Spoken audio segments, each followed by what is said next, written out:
Disclaimer, this video is going to be much longer than you're used to, but I made it specifically for my channel family, so I challenge you to make it all the way to the end. If you like my content, you'll love this one.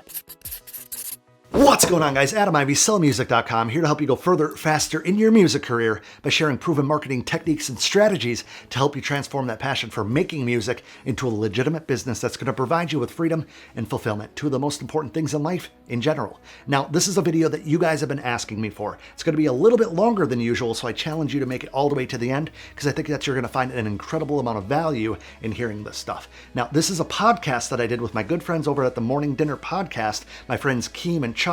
Great interviewers, great visuals, great audio, and I think you're really going to enjoy it. This is me being vulnerable. This is me sharing things about myself that I've never shared with anyone else, especially my channel family. So I think that it's only right for you guys to be a part of that. Now, if you enjoy any of this content, if you think that it's solid, I want you to go over and give Keem and Chuck a shout out over on Instagram. I'll have all their info in the description box. And obviously, subscribe to their YouTube channel and subscribe to their podcast over on iTunes and all the platforms which you could find their podcast. And like I said, description box below. So I'm not going to do a fancy intro on this one. If you guys like anything about this video, please subscribe and join the channel family by clicking that little bell icon and the button over there. You know how to subscribe to a channel on YouTube. It's 2019. So let me know what you think in the comments below, and I want you to watch the whole thing. If you're really a part of the channel family, I want you to watch the whole thing, and in the comments, let me know which part, what thing was the most impactful out of all this. I'm not cutting it up. I'm going to be raw. And side note, I was deathly ill when I did this podcast. I pulled it together because I was in Vegas and I didn't have another opportunity for a while to get with Keem and Chuck, but I was like this close to going to the emergency room. So if my lips are super pink and I'm super pale and I'm kind of stuffed up, that's why. I was feeling like death. Anyway, guys, I appreciate all the support that you've given me. I hope that you enjoy this behind the scenes. Let me know if you do. And without further ado, I'm going to kick it over to Keem and Chuck. Every time I come in the kitchen, you in the kitchen, in the goddamn refrigerator. I sure am hungry. Yo, what's good, everybody? Welcome back to the Morning Dinner Podcast. It's your boy Keem and Chuck, what up? And today, actually, before we do that, I'm going to actually remember to do the intro. Let's go. Welcome to the Morning Dinner Podcast, where we interview entrepreneurs, business owners, hustlers, creatives, and all that good stuff. Today, we have Adam Ivy. What up? Adam, you want to let the people know who you are and what you do? What's going on, guys? Adam Ivy, AdamIvy.com. I am a music producer, entrepreneur, marketing specialist who also is passionate about teaching other music creators how to brand themselves, build their businesses, and all that good stuff online. Sharing the wealth of knowledge. There we go. How long have you been doing all that for, man? So I've been producing music since 2006. Okay. Making a living at it since around 2009, 2010, which then led to YouTube, led to figuring out other businesses. Because if you can market yourself enough to make a living making beats for a living in the comfort of your pajama pants, you could figure out how to market anything. Yeah. So I didn't realize, not to get right into it, but I didn't realize what I was doing was considered marketing for years. Yeah. Until people were like, how do you do your marketing? Where did you go to school for marketing? I'm like, what are you talking about? It's crazy because I think people don't understand that the new generation of people who were introduced to the internet and we came up with branding yourself, we were thrown into the thick of marketing because everything you did on the internet was your footprint to branding yourself and to kind of introducing the world to you. And because, I mean, even going back to the MySpace days, man, that's where marketing started. If you think so? Yeah, because if you didn't have a custom profile, people didn't take you seriously on MySpace. Damn, that's true. Yeah, real. You had to have the music player with the song that auto plays at the beginning. Yeah, and then you had you had to learn how to code low key. That's it. And then you'd have the background image, then you'd have the header image, and then you'd make sure that it scrolled properly, right? Can we take a second to appreciate MySpace and what it did for the generation? Hey, bro? I learned a shit ton of coding from that. You know and what I mean? both. I was like, damn. It's funny because I started making a living selling beats online through a website called Soundclick. It still exists. Yeah, I was going to ask you if you wanted Soundclick. Yeah. You can still make a ton of money on there. I have personal friends who are still making 5 figures a month on Soundclick. And actually, I would actually recommend producers get back on Soundclick because people have been playing it so long. Yeah. As like, oh, that's old. Like, no, there's still a lot of people on. And what is SoundClick again? It's just a site where you sell music? Or it's essentially a platform like SoundCloud, but more, I mean, anybody can put music on there. I mean, there's every genre from jazz to hip hop to EDM, but music producers found it super helpful because you can do a custom page just like MySpace. It's very similar to the MySpace days where you can have a custom player, you can have a custom bunch of custom I didn't tables. know all this. Yeah. So, and the good thing is I learned to, I'm not going to say hack, but I learned to effectively market through the different promotional things that they offer. There was a time where there was other companies selling promotion who would essentially, I don't want to say who would essentially boost you on there a little bit, but however they did it, you would rank higher in the top 10. And for the longest time, the top 10, top 25 were the guys making money. Yeah. So that's how I started making money. Yeah, because let's say you were like a local rapper or something, you would go on Soundclick and he'd be the you first one. You would type hip hop instrumentals, and then whoever was doing the most business or whatever, they'd get pushed to the top. You go to the website, you know, lease 3 beats for $100 or something like that. Yeah. So you were in the marketing game. Yeah, before Forever, man. I didn't know it was marketing. That's Really, crazy. but Yeah. I Real got quick, we into it. might have to have you come up a little microphone, just a little bit. Oh yeah. There we No go. problem. There we go. I'm That's right it. here. You can actually move the mic towards you too. I mean, I can project my voice too, but I just don't want to clip. Yeah, no, you're good. Damn. Yeah. He did that. He said, Hey, bro, these are not $1,000 microphones. You can't touch the. What are you talking about? Yeah, No. man, it's crazy. Soundclick is because I remember I used to record music, and back in the day, Soundclick was the only website that was really like a good resource for going and finding music. And it wasn't even just for producers, because artists could upload their music and you could download on there too. Oh, for You know? sure. I mean, this is before the time where you can actually use like what's it called, Lime Links, or like, you know, those websites where you could put your song on a server and then people can download it. Right, you know? right. Yeah, like the direct download links and Yeah. stuff. SoundClick. Mediafire. Mediafire Yeah, and right. Hawkshare and all them. Hawkshare, bro. Yes, we're hitting the whole He's demographic. bringing it back. This should just be like an early 2000s episode. We all Wait, know so you said around 2006 you started your YouTube channel? No, so in 2006 I started. Oh, you started producing, yeah, right. so I'm not the type of kid who started producing when I was 16. Like, Okay. I played trumpet in high school. Like I was a nerd. Like I played Nice. piano. My grandmother was an organist. My dad was a DJ. My mom was a violin player. Like I grew up with music, but I never had a passion. Like my passion all through high school, because of my dad and my were cars. I worked on cars. I've had, no lie, over 70 cars. I've owned 70 because in high school I would flip them.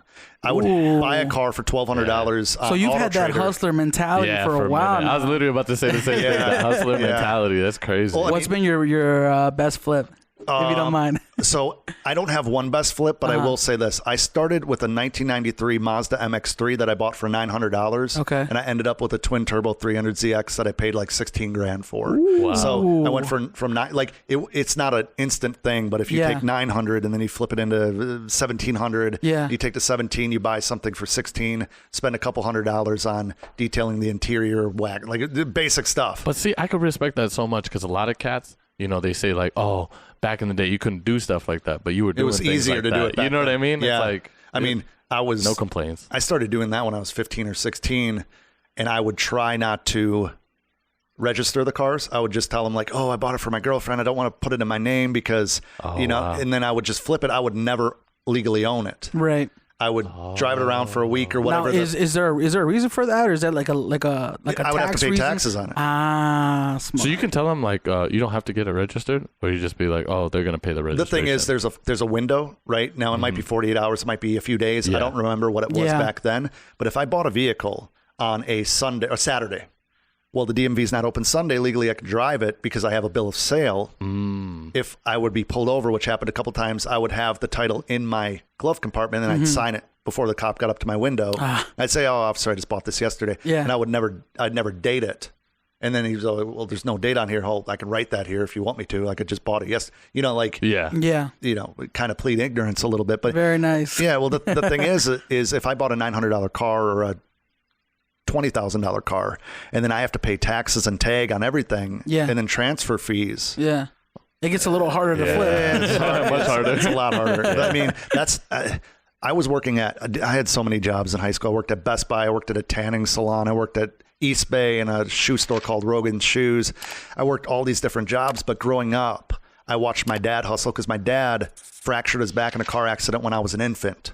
So he was on disability and he needed to hustle to make extra money because even on disability, you didn't make much money. So he was, I'm not going to say limited by his mobility, like a commercial or something, but he had a Ford Bronco with a plow on it. So every winter we had 5 or 6 different apartment complexes contracted, and he would just make all these cash jobs. And I mean, I'd watch him DJ. He was a DJ He'd DJ weddings and his parties and like everything you could think of, from hip hop to classic rock to polka. Like so you would say he very well influenced the way you are today. Yeah, my whole family, my mom, since I can remember, has worked 2 or 3 jobs. We didn't grow up with any money. Yeah. So if you wanted, I remember to this day when I was in 2nd grade, my parents would buy, you know what Kudos bars are? Like little granola bars. Anyway, they're just a little granola bar. That's what they are. So my parents would buy them from the grocery store on sale or whatever, and I'd go to school and I'd sell them for 50 cents a piece. Nice. So my parents would be like, how are you coming home with money? And I'm like, well, I've been selling these Kudos bars. Yeah. That's what I used to do with Mexican candy, bro. Because people would think you bought it in Mexico, but really there's just this like little corner. That's what I always thought. Around the house. No. I mean, we used to go to Mexico all the time and buy candy there. Yeah. But there was a lady who would import it from Mexico, and she would have it in her store, and then I would just take it to the school, and it was like, oh, you're buying all these ethnic candies, and I would sell them for like $1, bro. I would pay like $4 or $5 for the bag. For everything. But then you'd make $40-$50 off of it. You know what I mean? At the end of the day, that's crazy. Like that reminds me when I was real little, probably like 1st grade, 2nd grade. We lived in this little apartment complex, and outside were landscaping rocks. These little white landscaping rocks. Well, I would find the smallest ones, and I would take them and I'd sell them to kids at school. Say, these are crystals. Damn. Seriously. Yeah, I'd be like, these are crystals. Seriously. And they were like teeny, so they're like, oh, cool. And I would sell them for like 50, well, like whatever. I don't remember my pricing structure back then. Bro, so you were the original pet rock guy, man. I wouldn't go that far. But that was a good time. The thing is, my parents didn't have any money. They had enough to put food on our table. We had more love than money. Yeah. You know, we had hand-me-down clothes and stuff, but I'm the oldest of 3, so I didn't get hand-me-down clothes. I got the non-brand Kmart, stuff. And my parents would cut my hair. Like I had a hair helmet up until the time I could afford to get my own haircut for the most part. I'm not trying to talk down on my parents because I love them to death. But when I was 12 and a half, I took a paper route that I had for three years. In 3 years, I missed 4 days. And by the time I was done in that 3.5 years, I had acquired 5 different paper routes that like would butt up against mine. This kid would get too old and he'd get a real job. And then the guy would be like, hey, do you want his route too? Sure. Yeah. At the end of that 3.5 years, I had, on Christmas Day, I had 362 papers. Yeah. And I was making $385 a month as a 14-year-old. Right. That's crazy. You learned all about territory. You learned about expanding. Work ethic, really. Yeah. And then, 360 people on a Sunday for Christmas. Yeah. At Christmas time, I made like $500 in tips. Right. As a 13, 14-year-old. So I bought a Nintendo 64. I bought Tommy Hilfiger, everything, because that was the thing back then, although it almost is now again. Nautica, Fat Farm. Like, I started, it kind of sucked, actually, because kids started thinking I was the rich kid. Yeah. And they didn't realize that I would go home and I had to have all the papers delivered within an hour and a half of getting home from school. That's why I did so poorly in school. Right. I was like a D, C, and F student. Because I didn't prioritize homework, I prioritized the hustle. Right. And so that's been day one. Wow. No, I have to ask. Yeah. Because I don't think I've ever even read a newspaper, bro, to be honest. How do you get involved with the paper trade of like actually being a paper boy, of like delivering paper? Back then it was easy. They literally had advertisements in the paper. Want to make an extra $85 or like whatever it was. Okay. And so looking for paper, and then they would tell you kind of the territory, like between Camp Phillips Road and Ross Abbott, like whatever the paper route area would be. Did you have to do that in the snow and all that too? Oh yeah, every day. Damn, every day, that's man. Crazy. Yeah. My dad would help me when there was like a blizzard. He would have a little truck or whatever, and he'd throw the papers around. He'd start at the end of the block. I'd grab enough for the houses. I'd run down the street delivering them, because he's not going to let me in and out of the car 50 times a block. But on average, how long did a paper route take? It got bigger and bigger and bigger. So when it first started, I could probably finish in 30 minutes, 45 minutes. And then you said like 5 routes? I had like 4 or 5 routes. So it's 30 minutes like per route? Well, no, it all depends on how the block is set up, right? If you're on a cul-de-sac, it takes longer because you got to go down and then back. Right. If you're just going down a street, you go both sides down, and it's kind of like being a UPS driver as a 13-year-old, like which way is the most efficient? Yeah. So, at the end, I think it took me about an hour and a half, 2 hours, depending on weather and all sorts of stuff. But and that was once a week, or was that every day? Every day, 7 days a week. They would drop off the papers in big bins, and then if it was raining, snowing, you would have to bag them yourself. and they would drop off just this big stack of these really thin. I remember those. So you would have to fold. My hands were constantly just covered in ink. And it was cool though, because some of the people on my route, like one guy owned a Lee's Famous Recipe Chicken, if you know what that is. It's like a KFC type of deal. And every holiday he'd give me like a stack of free coupons. So I'd ride my bike there with my buddies and we'd eat for free. I mean, the little things, I was always on my bike. That was my life. I took the bus to school like 2 times in my entire life. I fell asleep on a bus the second day of my 2nd grade year, and I woke up like in the middle of the country, like in the middle country, not United States, but the middle of Wisconsin, rural Wisconsin, to the bus driver being like, oh, what happened? Like I was on the back sleeping, and that scared me so much that I always walked or rode my bike to school up until I got my driver's license. Wow. Yeah. Wait, so why was it so far? Like, why was it in the middle of the country? The bus. It's rural Wisconsin, dude. Oh, so that's just how it is. I mean, some routes. Just to let people know, you're not from Vegas. You're from Wisconsin. Yeah, I'm not from Vegas. I'm from Central Wisconsin originally. Now I live in Orlando, Florida for like 10 years now. Oh, nice. How do you Since like 2007. It's okay. I mean, no matter where you live, you have to make the most of it. Yeah, of course. 100%. There's parts of Orlando that are just the toilet, and there's parts of Orlando that are pretentious. There's parts of Orlando that I need to learn. Every city has it. Yeah, I need to learn Spanish to really get. It's the type of thing where I love it because it's a melting pot, and there's so many different cultures, and it really helped me break out of maybe like a naive mindset when I was from Wisconsin, like where everybody's friendly and everyone knows each other, and it's just coming down to Orlando. It not only hardened me a little bit, but I think my naivete helped me. Because when I first moved to Orlando, I moved to the hood. I was like one of 2 white guys in an entire apartment complex. Yeah. I like 2 or 3 times people tried to home invade my apartment with my buddy, and you kind of learned the ways of the world and how to operate. But at the same time, the lady that lived downstairs that sold drugs off the porch all day, like she was super nice to me. She probably thought I was going to snitch on her if she wasn't, but she'd bring me fish dinners and chicken. That's the thing, though. When you move to somewhere new, you don't know where you're gonna be in the hood. Oh, you learn right. You're in the hood after being there for a certain amount of time. You know what I mean? Because when we moved to Vegas, like we were on the ghetto side of Vegas, and then we learned that we were in the ghetto side. And then we moved somewhere that was a little less ghetto. Ultimately, we ended up being in the most ghetto, and now we're in the least amount of ghetto. Yeah. But still, like it's a learning curve to learn a city where the ghettos are at. I was wondering. I was going to ask you about that. I thought it was a little redundant that your neighborhood has 3 sets of gates that you have to go through. I was like, man, this is nice as hell. I'm gonna have to get a grappling hook to get up on the top of their big ass houses around here. All right. So I don't mean to cut you off. Of course not. But you were on this path of you started producing music in 2006, right? 2006. At what age and year did you start actually like using YouTube as a tool? I started my first YouTube channel in 2009. Okay.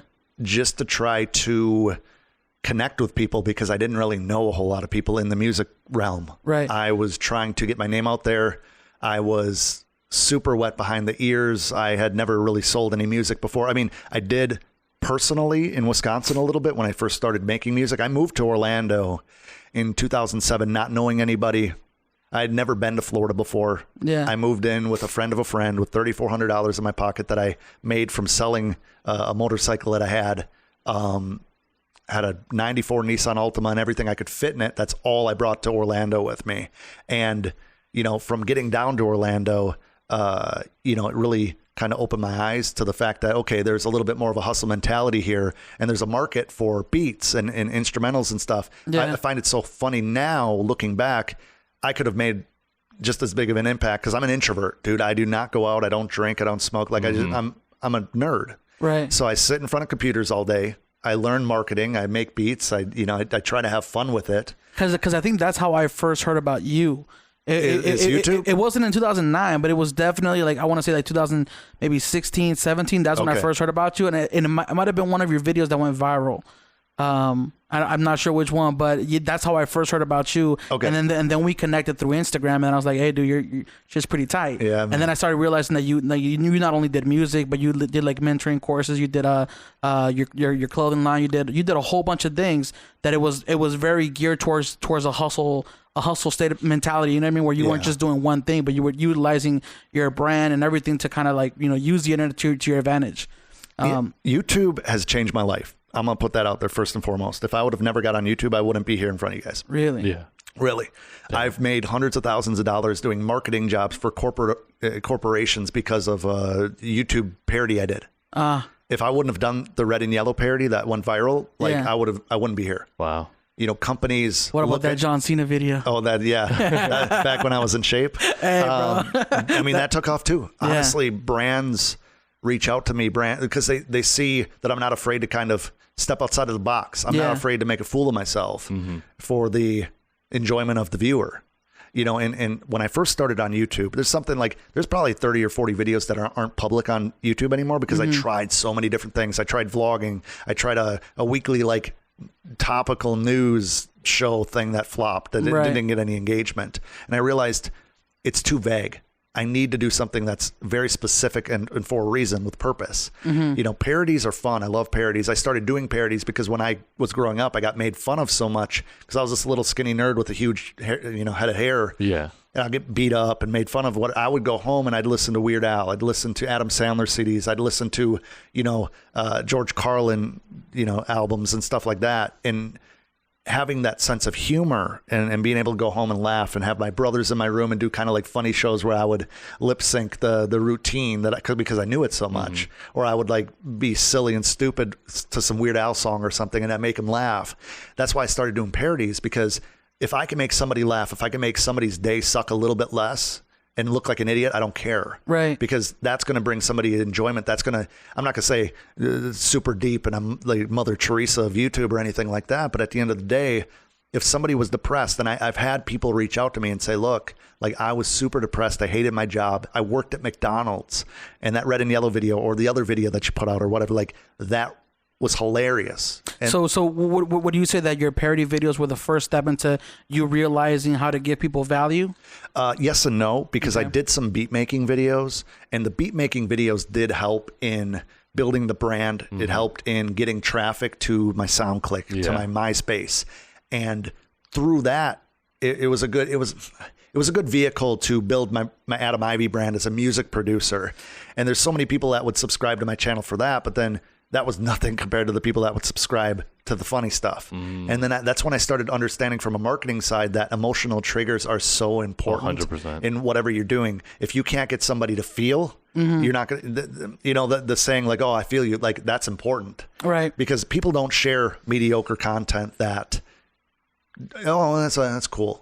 They don't share that's cool content. Right. They share something that makes them smile, something that makes them laugh, that makes them cry, gives them goosebumps, right? It has to be something that resonates and it makes them feel it's theirs as much as it's yours, right? 100%. Okay. They have to feel like they're part of whatever, because they have to immediately relate to that. So the parodies were a way I would read the comments and be like, yo, this is hilarious. I work at McDonald's. Or, yo, like white boy can rap. Like something urged them enough to leave a comment. Right. People don't comment on boring things. Yeah. Well, they'll just hate on it. Yeah. Right. Because hate comments are the easiest thing to do. So easy, man. But for somebody to leave something that is not negative, it's like you did something right. They take a lot out their day to do that for sure. I get a lot of comments now, and I'm super blessed and fortunate to have the audience that I have. But a lot of comments come through that I see notifications on my phone and be like, this is the first comment I've ever left on YouTube. And to me, that is like very powerful, because if I evoked something in them to say, I need to interact with him, I need to put something out in the universe, even if he doesn't read it, is big deal. Right. That's like standing up in a crowd, because a positive comment is something that can be ridiculed. A negative comment, people skim over that because it's so normal. We're so desensitized to negative comments that people don't stand up for them much anymore. And I have a lot of audience members that will kind of go in on somebody if they're being a little rude to me, but I don't care anymore. Right. Yeah, I've been told that I look like I'm autistic. I've been told that, I'm stuffy all the time, which I am. You pretty much heard it all at this point. Everything. Yeah. Everything. Yeah. I mean, there's people that will hate you because of your race. There's people that are going to hate you because of your sex, your age, your height, your weight. Like, people are going to hate something about you without knowing you because it's easy. Oh, yeah. They want to feel like they exist through your work. That's why they leave a comment, because they're behind you. A comment is a follower. A comment is someone who's following your lead, that is influenced by you in one way, shape, or form, even if it's negative, because they're not the one doing the video. They came to you. You didn't go to them for the negativity. Right. So you just got to roll with it. It's like you can literally put all this time and energy into a video, and then they get equally just as much shine by leaving a comment and then having it voted up or whatever. Well, they'll go back to go back to the video 3 times a day to see if anybody upvoted it or commented on it. Yeah. They get that's their content creation. Yeah. It's kind of sad, but it is what it is. You know, like I don't delete negative comments like that unless they're really hurtful or like hurtful to a group of people. Right. Because it is what it is. And I leave my old videos up from 2009. They're uploaded in 2010 because I changed my channel name. Yeah. So I had to take those videos and take them to a different YouTube channel. But they were, even in the videos, it's like it's 2009. And so I leave those up so people can see that I wasn't good on camera when I started that. Oh, and I was going to ask that, like, how did you build the confidence, just for anybody who's watching too, probably, and me, to like speak in front of a camera and all that? I realized that I had audience members and people watching the videos that I would do that didn't have anybody else. They didn't have a friend or a family member to tell them like what they were doing mattered. And so making eye contact is so important, just like making eye contact with you guys, that I was like, the camera lens is their eyes. I need to talk to them in the camera lens and be able to present no different than I'm talking to you guys. Yeah. I need to be able to look at the camera as if it's a friend that just doesn't talk back, and be able to have that conversation with them so that there's no connection with somebody that's looking off to see if they look good in the screen next to you. You have that disconnect. So when you're on YouTube, whether you're not looking at the camera and you're just doing a beat making video or a tutorial, you have to talk. Like I talk to the camera like I would talk to my brother, like I would talk to my best friend, like I would talk to even like a third grader. You have to connect. A third grader is not going to care if you're sitting there on your phone, like, oh, what's up? You want to play? Okay. Like they want engagement. Yeah. They want to feel like they matter. They want to feel like they're part of whatever you're doing. Right. And that they're important. I have a theory that everybody in the world, their main focus in life passively is feeling like they matter, feeling like they're important in one way, shape, or form. That's why people leave negative comments. Who are you leaving a negative comment? Well, I want to feel important. Right. I'm important enough that my hate should matter to you. That's what they're saying through the comment. And that's the thing. Whether, we're doing this, whether we're doing a vlog. Right. Who cares that I'm at Arbys eating a half-pound roast beef sandwich? Nobody cares. But to those who do, it does matter. Well, first of all, don't ever go to Arbys. Yeah. Why? Bro, I've never had a good experience with Arbys, man. I don't know what it is. And they're so nice. Because the last time I went was on my birthday, bro. It was on my birthday. They were like, birthday Arbys. And they were like, no. And then they were like, it's your birthday. And they gave me like a free little dessert. The dessert was good, but the food, I was like, man. I don't know. That roast beef sandwich with the dip. That's pretty good. Did they hold your reservation? No, we randomly walked in there because the place I was going to was still under construction. Man. So, but yeah, sorry, I didn't mean to get off topic, but you said Arbys and it triggered me. He got mad. He was like, Arbys. You just effectively ruined the possibility of getting sponsored by Arbys now. But, okay. It is what it is. You know what, man? You can always retract statements. Hey, you know what? Change his mind. You know who does have a good burger? Habit Burger Grill. Yeah. Oh, I just had Habit last week. Yeah. Bro, there's one in Orlando. It's good. It's solid. They have a char burger. Oh, you can get char burger with bacon avocado with cheese. Yeah. Have you tried those what are they called? Tempura green beans? Yeah, he knew right away because he said the little hat. That's the universal sign for tempura green beans. You go up to you're like, yes, I'd like the, okay, how many orders? Would you like sauce with that? All right. Getting back on topic. Yeah, man. Would you say you found like your direction as far as branding yourself on YouTube and what kind of content you like to produce for YouTube? The greatest thing about YouTube is I realized early that even though I sucked, I had the balls to do it. Yeah. Because so many people be like, how do you do on YouTube? Or how do you get on YouTube? I want to have a YouTube channel. I want to do that too. Right. You tell them what gear you use. You tell them what software you use. You tell them it's easy. Tell them to get into it. They don't do anything. They would buy the camera and never do videos. Right. That's the greatest thing about it. Why do people leave comments? Because it's easy. Yeah. Faceless. Yes. Why do people not do YouTube? Because they're afraid to be on camera. Yep. They're afraid that, I might have a pimple. Oh man, I'm not attractive. Right. I can't grow a luscious beard like you. My wardrobe's, I look fat. Like, whatever. My skin's oily. My hair's greasy. I don't have the right equipment. Yeah, exactly. Excuses. Like, it's too dark. It's gray. I'm going to wait. I've met so many people that have told me that they're going to wait till they have, I have very, very high standards. So I'm going to wait until, I'm going to wait until the camera comes down in price a little bit. It's overpriced. It's like you could have. Comes down $200. Yeah, right. And then they'd buy it and then they'd be like, this is old technology. I'm going to wait till the new camera comes out. Well, that's the thing is that there's always a million excuses to not do something. Always, bro. It's easier to make excuses for sure. The thing about it is we live in an era where I could pick up my phone and have a higher quality video in 5 minutes, start to finish, than somebody in 1998 would have with $50,000 worth of equipment. Yeah. And people overlook that. I need to get the new 5D Mark 7. It's supposed to come out in 2020. I'm just going to wait, and then I'm going to get huge real fast. But they have a phone that shoots 4K slow motion in their pocket. Yeah. It blows my mind. That's the thing. Like people don't understand that they were taking pictures of the Himalaya mountains in like 2000 with a 9 megapixel camera. You know what I mean? Exactly. And now we have a 42 megapixel camera. You have you have the same camera in your phone. That's right. You know? And the thing is, to get back to your question, I realized that was kind of my unfair advantage because I stumbled through it long enough to realize that my competition's not doing this. Like, no matter how good they are, people won't find them. Right. I could take this platform over. Even back in 2010 or 11, I think that's when YouTube, and I could be wrong here for those fact checkers, that they officially became the second largest search engine in the world. Right. It overtook like Yahoo or whoever. Yeah. And all of a sudden, I think it was 2012 that I got my first check from YouTube. And I'm like, oh, I can make money doing this. Mm-hmm. Oh, I can get brands that want to pay me to like review products and they're telling me to be honest about it so I don't have to have like a moral dilemma.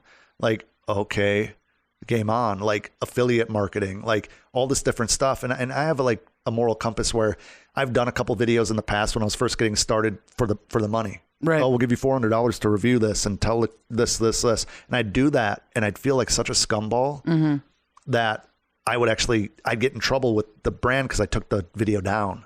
Oh, okay. I would take the video down. So I kind of like broke their trust. But I was like, I'm telling my audience to go buy a $20 snack box that has like $3 worth of snacks that you could probably get for free if you just emailed the company and said, hey, I'd like to try that new flavor of pizza goldfish. Or you just go to Costco and get the free samples. That's the thing. That's the thing, man. And, integrity is so important 100%. in this. In marketing, because in marketing, what are you doing? You're influencing a person's decision through storytelling, through persuasion, like whatever. And if you lose their trust, if you break that, if you take that for granted, and then you just do scumball things to make money, it won't last. Short term is not the way. How many videos came up a few years ago? It's like, I could teach you how to make this much money in 6 weeks. Like those people aren't around for the most part. Yeah. They come and go in cycles, so with YouTube, especially to help promote my music and stuff like that, I was trying to come at it from a different angle. I said, okay, I can do beat making videos and stuff like that, but at the same time, parodies are bringing people in. And who watch parodies? Everybody. But there's still music creators that are watching parodies because they're listening to music. It's related. So I have a lot of customers over the years that found me through a parody and then ended up being a customer of mine buying beats from me. Mm-hmm. So it kind of ramped up back in 2016 when I'm like, you know what? I'm going to start doing marketing and business videos and just teach people basic marketing. I'm going to teach people how I built up a brand, how I sell music online, how I engage with audience members, how I, build a fan base or email marketing list or whatever. I'm like, I'm going to do a few videos like that. And honestly, it was just lazy content. I could put up a camera and stare at the camera for 10, 15 minutes and just talk about it because I do it. So it's not like I'm making stuff up. It's just like, okay, let's talk about email marketing. Okay, well, first thing you need is a list. How do you start a list? Just jump into it. It's just and that's the thing is those questions that you just said. Yeah. What is email marketing? How does it work? Where do I go? Like those questions are where people stop at. Yeah. And then you said one thing that was very, very important just now. You said there was this whole market on YouTube that nobody was messing with you because nobody would do it, right? Right. Mm-hmm. Nobody would make videos about themselves and how they started the journey, how they got there. Exactly. And it kind of it reminds me of how you see so many businesses that are not necessarily, like even here in Vegas, like there's a lot of businesses that are not necessarily the greatest, whatever, but they know the business, that they know how to market themselves, they know how to, you know what I mean? Like, it's not just like, oh, I do this because I like doing it. It's more than that. You have to teach yourself. You have to discipline yourself. Yeah. You know, and then that's a great point. One reason why I started doing the marketing and business videos is kind of from a spiteful place, because I was sick of seeing people cheat the system, and I was making enough money outside of music, because I firmly believe since day one, you got to have multiple hustles. You got to diversify your income. All right. So I was making money doing consultations as a marketing expert or like whatever for companies. I was doing commercials for small businesses like dentist's office, veterinarian's offices, like doing, you know, animations and doing graphic design and basic website design and stuff. Like, I was making enough money there where I'm like, you know what? I'm so sick of watching these people do like how to sell beats online, how to grow your brand online. And I'm like, it's complete. Can I swear on this podcast? Yeah, okay. Go for it. I'm like, it's complete bullshit. They're not telling you the secrets. They're literally giving you false information to keep you away from being a competitor. Right. I'm like, I don't care if I don't make any more money off music 3 years from now because I'm giving away the secrets. Right. But you saying that you got to buy promo through this asshole that's like just botting accounts is not, like, half of these experts on YouTube. And I'm not, like, there was a lot of great information, a lot of really genuine information and people on there, but there's some fucking snakes on YouTube who are like, you need to do this. And then like in their bio, it's like, I have a media company. No, you motherfucker, you like bot. You pay for bots to bot these people's account, including their own. Yeah. To buy, like, oh, I have 100,000 subscribers or 100,000 followers on Instagram, and I get like 20,000 comments. Like, no, bitch, like, it's not real. It's not real. There's so much facade, bro. It's gotten crazy in the last couple of years, man. If you don't teach people what's real, they'll never know, and they'll chase a facade that they think is the truth. Yeah. And that's dangerous. Yep. That's going to, like, the people complain about millennials. Well, imagine all these people doing marketing and like they're all inner circling with no one. Yeah. Their numbers are fake.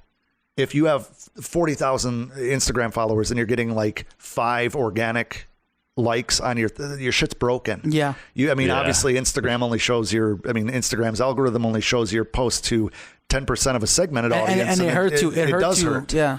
But some of these people are, and I know them because they've called me and told me their strategy. They're hundreds of dollars a month in on keeping the lie alive. Right. From, like, at the end of the day, there's people like, oh, that's all that matters is numbers. It's like, does it? Right. You might make some money now, but when you're 45 as a manager at Best Buy, you might rethink your strategy back when you were doing it on, when you were Insta famous. Right. So doing the marketing and business videos, especially in the music realm, I started getting a kick out of it because I could see the people that were getting really annoyed that I was just telling it like it is. Yeah. And I don't give a fuck because I'm talented enough that I can make $100,000 doing marketing a year. Right. I can make $100,000 doing a clothing line. You're not afraid of the competition. I'm not ever going to fail because the hustle gene is so strong that if all of my music, like, for instance, this is something I've never told publicly. Right now, I only have 20% hearing in my left ear. Oh, because my Eustachian tube is completely effed up. I have a ruptured eardrum. Did that come from like listening to music too loudly? Or? No, I got a really, really bad sinus infection that turned into an ear infection. Oh. And then both ears, like I couldn't hear out of both ears for close to 2 months. Mm-hmm. Like literally I could like snap and it was muffled. And this one cleared up. My right ear cleared up, but my left one's still only 20, maybe 25% hearing. Yeah. So I can lay on my right side when I go to sleep. And somebody could be talking to me. And it's just like, it's bad. And I was going to have surgery in December.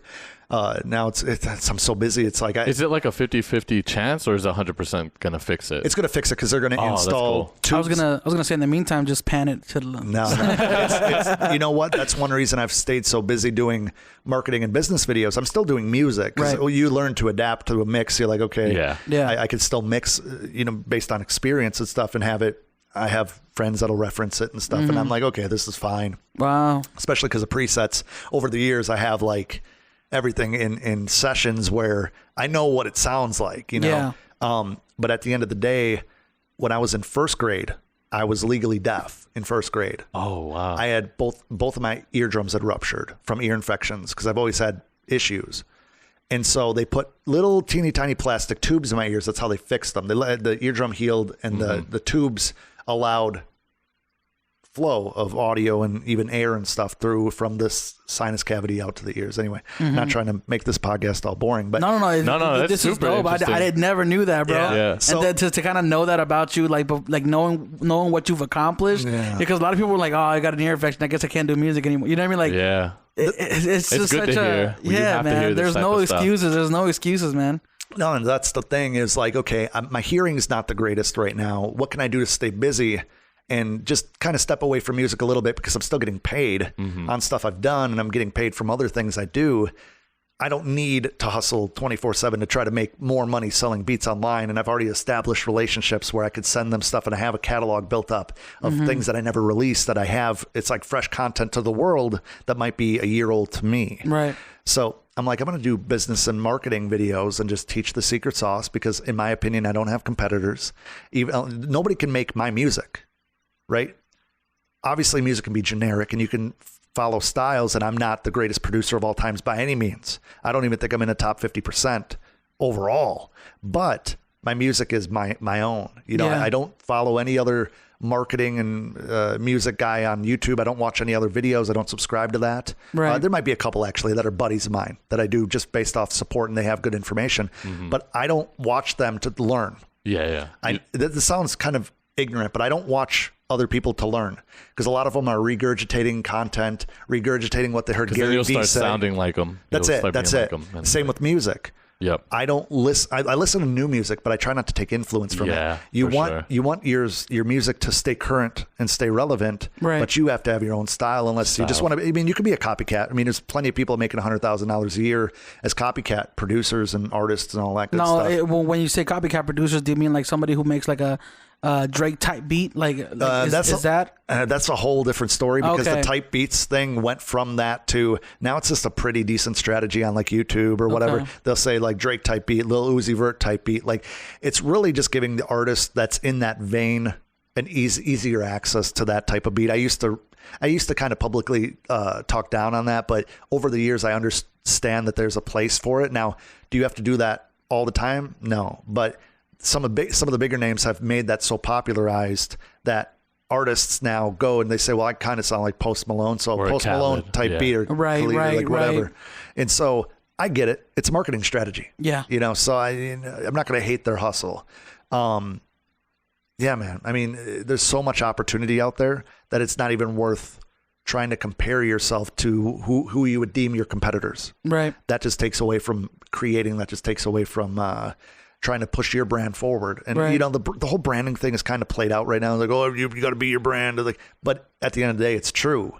Right. Everything you do online is either your own brand, or even if you're not a business, people look at it like it is. That's the thing, is like, you know, things like Instagram, you know what I mean? You look at it, and after doing it for so long, like doing it 7 days a week, like there's no break in it. Yeah. Sometimes you're like, oh man, I really hate this part of being an artist, but it's like, that's the part that you need to do. Mm-hmm. You know, as much as you may not want it, like, you know, that's 50% of the business. You know what I mean? Like, or like, for example, I just started doing Facebook ads for my photography, right? Yeah. For like booking weddings and quinceañeras and things like that. And it's like, it's something that I don't really care about, because that's not, you know, I would just rather be out there shooting. Right. Like, I don't really care about learning about targeting, learning about analytics and about, like, you know, interest and all that stuff. I don't really care about that, but you have to learn if you want to stay in the game. Yeah. Well, the thing is, you don't learn about it and you don't really care about it till you're able to buy a Lamborghini cash because of it. Right. You know what I mean? That's the thing, like learning how to install your Pixel and get, you know, I mean, the thing about Facebook ads, it's really creepy but amazing at the same time for marketers right now. Like, I could target a 32-year-old mother who has 2 jobs, 3 kids, and loves Oreo cookies. Like, I could literally target it down to that. Yeah, it's crazy. You know, and the thing is about Facebook ads, people go on there and boost posts, waste a bunch of money. Yeah. They don't want to learn about. I didn't know that was wasting money until Chuck told me. Yeah. The thing is, for some people, it might help get likes. It might help get some engagement. Right. But overall, like, if you don't know what dark posts are, if you don't know how to run your Facebook ad manager correctly, and have A/B testing. Mm-hmm. Yep. Yeah. Is that like split testing? Split testing. Okay. Yeah. Okay. Yeah. You're not really that serious about it. I say this all the time. You have to crawl through the shit until you could stand up and enjoy the life that people weren't willing to crawl through the shit for. Right. Mm-hmm. Especially when you you're not handed it on a silver platter like some rich kid or trust fund baby. If you want to become higher middle class into the lower upper class, into the, parties that all the rich guys, and like become one of them in a way, you're going to have to do some extraordinary shit to get out of the cycle that your whole family has kind of brought you up in. Right. Because if I would have stayed in Wisconsin, bless everybody that's there, I'd be working in a factory somewhere, making $14-15 an hour, and being super excited to go home on a Friday to do nothing on the weekend. You know what I mean? Go watch a Green Bay Packer game, which is great. It's fun. But when all you have to look forward to is 2 weeks vacation. Yeah. And that vacation can only cost $1,000 because you don't make enough to set money aside. Yeah. I can't live that life. Like, nothing against people that can. Yeah. I'm not put on this world to stay in that cycle. I was put on this earth to break the cycle and show my family, show people where I'm from, what's possible. The kid who barely graduated high school with a 1.7 GPA and then went to college for like 3 months and dropped out. Like, first of all, any college that takes a kid with a 1.7 GPA is probably going to rake you over the coals. I think I was 10 grand deep in like 2 months. I was like, ooh, no. I always tell Chuck, like, it doesn't matter. Like, if you're stoked to go work like at a minimum wage job, and then you love coming home, and then you love like just doing nothing with your family. Oh, like, definitely. That's 100%, because at the end of the day, you're gonna have a better day than somebody who's killing themselves and they make millions. You know what I mean? Because money is just a tool. Yeah, it's a tool. It's not everything. It completely depends on you as a person. If you're happy in your situation, no one can tell you, you should go out there and do better. Like, if you're happy with where you're at, stay there. Well, the one thing I think that society, not to get super deep here, but the one thing that society kind of brainwashes us in school is that if you don't have money, you're supposed to work to feel good to buy things. Yeah, debt slave. So you'll work 2 jobs for what? So you can go buy a Yeti cooler that's $300 that you're going to use twice a year? Yeah. Are you going to go buy some lawn ornaments to make your house look pretty? You're going to go buy a new bird bath that's $200 when you make $10 an hour? Right. Like, the priorities that we're brainwashed into thinking are triggers for success. Oh, he owns a house. Okay, well, he can't afford it. Like, what's the point? How can you brag about that when you go out and you're getting a 10% interest rate on a house that you can't afford because you signed up for a rent to own program? Right. Just so you can appease your parents, just so your aunt can be happy and proud of you when she comes for Christmas dinner, when you're putting Christmas dinner on credit cards and they don't know about it. Yeah. Like, you can't live like that. You have to struggle. You have to sacrifice in order to level up. If you're not willing to take 5 steps back to possibly get 1 step ahead of the max where your family was at, I'm not saying everybody's struggling. Yeah. There's plenty of people. I grew up with a ton of middle class people that are fine, and they're super awesome middle class right living now. Paycheck to paycheck though, but happy. I don't know though, man. There's definitely been an uprising lately in the whole mental health. People getting depressed more. I don't know. Maybe I'm just noticing because I'm getting older too. But like, there's just been a whole wave ever since like I got out of high school. It's like, it's now or maybe it's just because of social media and how social media has let us, like, everybody's looking at somebody's life and being like, oh, my life's not like that. It's social media, and unfortunately, I think that as a marketer, it's something that it's kind of dark side of marketing. Yeah, it's the marketing where you paint a picture to a person that isn't. This sounds horrible, but there's a lot of people out there that are born to be a number 5. Yeah, they're not born to be a number 1. Right. And we need people that are number 5s and number 10s. Otherwise, your trash doesn't get picked up. Yeah. Otherwise, there's so much piss on the theater floor that you're going to slip in from the moment you cross the threshold. Right. There needs to be people that do that. There needs to be people that enjoy teaching, because teaching is not a glorified profession. Right. Neither is an EMT. An EMT makes $11 an hour to save your life.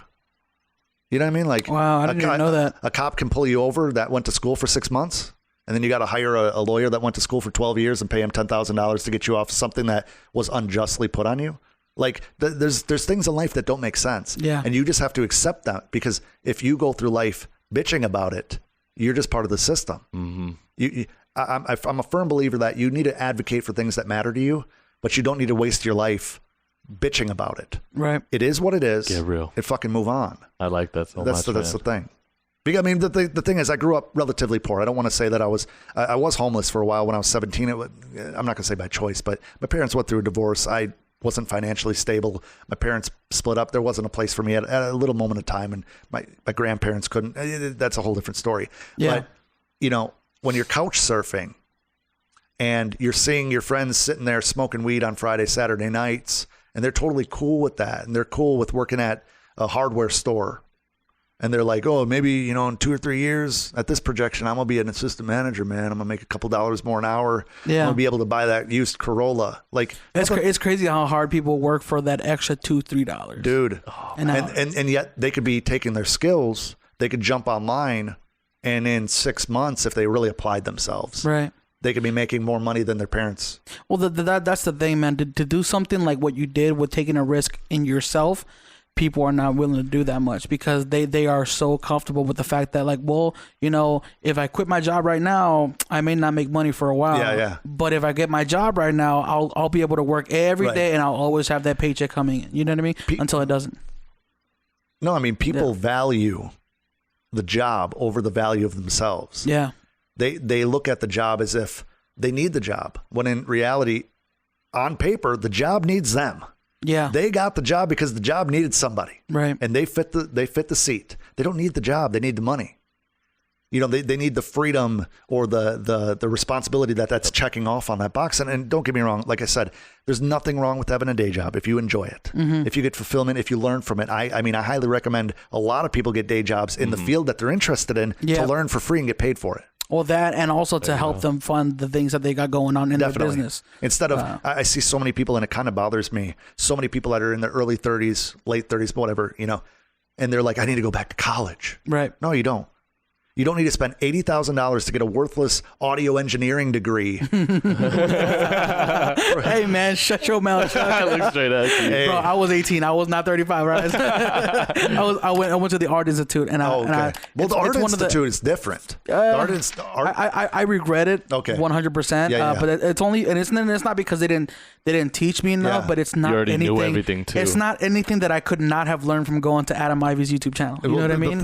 Well, thank you. On top of, I really don't believe that. But were you like 80 grand deep? Well, no, I think it was 100. Oh, it was 100. Yeah. But I will say this though, like they we need to start a Kickstarter for you. Hey, I'm down. Bro, I'm working on it. No, but I forgot where I was going with this, man. I threw you into a deep depression, and then your audio engineering. Oh yeah. One of my gripes with that college is that they taught too much theory and not enough hands-on.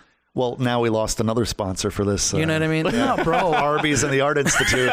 This sucks. Hey, first of all, the Art Institute's going out of business. I don't know if you know, but they're closing the location here in Vegas. Are they? It's all good. We don't need the sponsorship. Oh, that's funny. Keem has a grudge. If you guys want to sponsor me, go ahead and forgive my student loans, please. Oh, man. We need to get a hold of Obama. He might be able to get him back on. We got to get him back on the phone, man. No, but yeah, 100%. Like the thing is, like, I was also 18 years old, and I wouldn't say I had the access to the resources that I have now. And I'm also, at being 18 years old, for somebody to be 18 years old and say, I have enough power in my hands to go ahead and commit to $100,000 responsibility. Right. I feel like that's a little overwhelming. You know what I mean? Like, you shouldn't be able to make a decision like that until your brain fully develops. And I don't feel like your brain fully ever develops until you're like 25, 26, 27. I would agree with that. You know what I mean? It's predatory. Yes. By all means, they sell you a dream. They absolutely. I've been on a couple tours of different audio specific colleges. Yeah. And they sell you the dream. The funny thing is the thing, because I'm kind of cynical, unfortunately. But when I went on, for instance, I'm not going to name any names because I'm not trying to lose any other sponsorships like this guy over here. But when I went on a tour of a well-known audio institute that sells BS degrees to kids. And the one thing that I found so hilarious is that during the presentation, they bring us in this huge auditorium. They're like, you know, we have the likes of Manny Fresh and this and that. And they come and speak. And I'm like, none of those guys fucking went to college. You're paying. Oh, that's fuck. Like, you're paying these guys that learn on some old shitty MPC. Yes. And they made a brand for themselves and they made platinum records because they taught themselves, or like their homeboys helped them learn as a community, as a family. Yeah. And you're pitching the fact that you pay them $10,000 to come speak while these kids are having to take redundant courses they have nothing to do with audio engineering. They have nothing to do with recording. You do not need to know advanced algebra, geometry, MIDI paths and stuff. Like we live in an era where none of that stuff is relevant anymore. Yeah. They're teaching completely irrelevant because it's all part of the cog, right? If you went in there and they were like, look, either we can charge you $100,000 to get a degree, or if you just pay $12,000, we'll teach you everything that has to do with your field, but we'll just give you a certificate. Yeah. And that's the thing, is that it was either going to be the Art Institute or it was going to be another institution that was, I think it was like 10 or 12 grand at the time, but it was only a certificate. It wasn't a degree. Right. And that was the deciding factor at the time. But again, like I said, I was 18 years old and I was like, damn, I need that degree. You didn't know, but yet they made you feel empowered. Oh, yeah. And the thing is, like, I would have gotten so much more value out of that certificate just because that certificate, I actually went to the place and I did a tour and here's our students. They're taking apart a $300,000 mixing board and they're putting it back together because we did something to it and it's their task to find out what's wrong with it. Yeah. You know what I mean? Because that's what you have to do when you're an audio engineer. You got to learn, not only know how to mix, but if you're working with actual hardware equipment, how to take it apart, how to do the electronics and put it back together. Think of it this way. This is something that I tell a lot of my mentorship students that are thinking about going to college. I said, why don't you call a local recording studio wherever, some people don't have one in their city, but they have to still go to a bigger city to have a college like that anyway. Yeah. Like, why don't you find a local recording studio and see if you can intern with them? Yeah. Well, I need to be a college student to get an internship. Well, first of all, you don't. Second of all, if they tell you that you do, offer to give them $100 a week to intern for them. Pay them to intern for them. First of all, they won't know what to think. They'll be like, what? Right. You're going to pay? Yeah. And they're like, well, why would I pay to intern? Well, why would you pay to go to college for something that you're not going to use the degree for? Damn. You're going to pay $80,000 to some college? Yeah. You know how badass of a home studio I can build for $80,000? Right. Just because you can make payments on it? Nah. I can go get a Lamborghini for, 80% interest rate and never own it. I mean, the thing is, for like $10,000, you could build a wicked home studio. Oh, yeah. And have like a year's worth of an audio engineer that has a recording studio or works at a recording studio. I mean, what's $100 a week? Yeah. $5,200 a year? Right. Wow. That's so much worse than an $80,000 student loan. I will say one of the things that I do know is a lot of these big recording studios that do require you to be college credit for you to intern is most of the time they're in partnership with these colleges that give them free labor essentially. So if you say like, hey, I'll give you $100 a week to let me intern for you, it flips the table. It's like, oh, what? Yeah, because instead of free labor, they're getting paid. They're getting paid. You're going to pay us? Yeah. Like if I had somebody said, hey, Keem, I'll can I intern for you guys and I'll do all the camera switching, set up all the lights, and I'll pay you $50 a week. I'm like, what? All right. Absolutely. Even if they weren't good. Yeah. And you'd give them more attention. You'd be more patient with them, and you'd teach them. Yes. They'd be your apprentice. You'd care more. Yeah. So if you're out there, man, I'm looking for you. That's it. Yeah. So. But yeah, that's good stuff, man. I'm really glad we're on the same page, and it's good to see like the insight that you have, because you do have a mentorship program, right? Yeah, I have. No, what is that all about? Like, how did that come about, and what is it? So back in 2015 is when I first started thinking about coming out with a program so I could help people, get people under my wing, because I was so frustrated from seeing my friends and peers have really great music and getting nowhere with it because they didn't have the knowledge of building a brand. They didn't have the knowledge of marketing it. They didn't know how to package their goods to look professional. They had all this wonderful music that I could listen to all day and envy and ask, like, how did you do that? Right. Yet I was the one making money. Right. Like, it's not fair to them. It's really not fair. Like, I'm not as good as them, yet they're getting nowhere. And when you hear them struggle, you hear them really frustrated. You hear them almost at the verge of tears because, Adam, I've been producing for 10 years. Everybody tells me that my beats are dope, but nobody hears them. Nobody's buying from me. Right. I'm like, I want to help you. So in 2015, just on a whim, because I was bored, I got on Facebook and Twitter, I think, and I was like, yo, if you want help, I want to help you one-on-one. I'll give you personal time. I don't remember what I said exactly. I said, send an email to, I forgot what the email address was. I think I do know it, but I don't want anybody emailing me there anymore. I don't check it anymore. And I said, let's get to work. Let's do, I'll give you a free consultation or I'll walk you through a little bit. I ended up helping like 250 something people in the course of like less than 6 months. And I say that because some were just a one email. That's all they needed. Some were Skype calls. Some were an ongoing email check-in thing for free. It was all like pro bono. Wow. Just, it was very fulfilling. and I was also doing it from a marketing side Yep. to kind of, proof of concept. Yeah. It's like, if there's something there, there's going to be something there. If 5 people email me, you know what I mean? And there's even people like, yo, like, I'll pay you for this. I'm like, oh, okay. And then this is hilarious how the mentorship program started, because I had a private mentorship program before I went public with a course or anything like that. And it started by somebody emailing me and saying, hey, how much is your mentorship program? And as an entrepreneur, a hustler, I was like, I don't have one. I'm helping people for free. I threw out like a big fuck you number. I'm like, $3,500. It's a 10-week program. I'll help you one-on-one, get a weekly call. I'll track your progress and help you. Like, I was genuine about it. Yeah. And then I get an email back the next day. What's your PayPal account? Wow. Yeah, that's how it started. Damn. And then other people were asking, and I ultimately helped probably a couple dozen people. Not all at $3,500. That fluctuated. Yeah. You know what I mean? Yeah. Because I wanted to really give them value, but also with my schedule, I knew sometimes I wouldn't be able to give them a weekly call. So maybe that turns into a weekly group call. Maybe that turns into direct Slack contact with me. Right. And I kind of like whittled it into place while making money, while helping people make money and helping make a bigger impact with their momentum. And I'm like, there's something here. So in 2015, I had the opportunity to buy sellmusic.com for a little bit more money than normal domains. Yeah. And I was like, I need to do something with this. It was more than $11.99. Yeah. I think it was like $3,500. Yeah. And at the time I was like, sellmusic.com, what would somebody type into Google if they're trying to sell music? How do I sell music? Like, it's just keyword rich. It's right there. Right. And so I even think it's more powerful than buy beats or something, because then that's a marketing terminology. That's a call to action. Yeah. That's not trying to learn. So I bought Sell Music, and I'm like, I want to do something with this, but I really want to prove the concept. I really want to prove the curriculum and kind of the flow of everything before I do this. Right. So I started doing videos on YouTube, teaching people how to do it, opening conversations, saying, hey, hit me up on Instagram, hit me up on Facebook. Let's talk in the comments.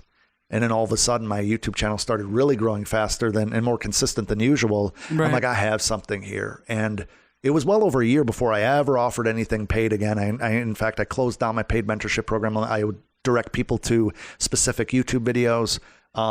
The free YouTube videos came from people's real questions. I started screen capturing, and I have like an Excel spreadsheet with over 300 different questions that are relatively unique based on the mentorship program that I was running, and people emailing me and leaving comments and stuff. And I'm like, I'm not writing the curriculum. They're writing the curriculum.